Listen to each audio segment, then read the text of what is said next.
Hey everybody, this is Josh Nottingham with Mats.org. In today's Fireside Chats with the President, but not that kind of president, we're going to talk about why widening your geographical parameters when you run a car search is not as helpful as you might think. Now, most people do this. When they sit down at a computer to run their car search to kind of play around a little bit and figure out what they do, they don't set very tight geographical parameters. And here's what happens.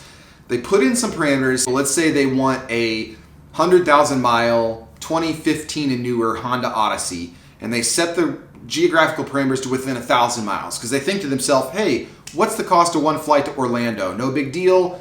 We'll fly down to Orlando, pick up the car, drive back. The problem is this is creating a bad data set. And what I mean by that is the more you widen your geographical parameters, the more likely you are taking good data, i.e. An assessment of the local car market, and bringing in a lot more data, thus bringing in what a data analyst would call outliers, meaning you are likely to bring in cars that either aren't for sale really and never were, are total pieces of junk, in some cases like not running or don't even have engines in them, trust me, we've seen that, or have significant title problems like they're a salvage title, remanufactured title, or something like that.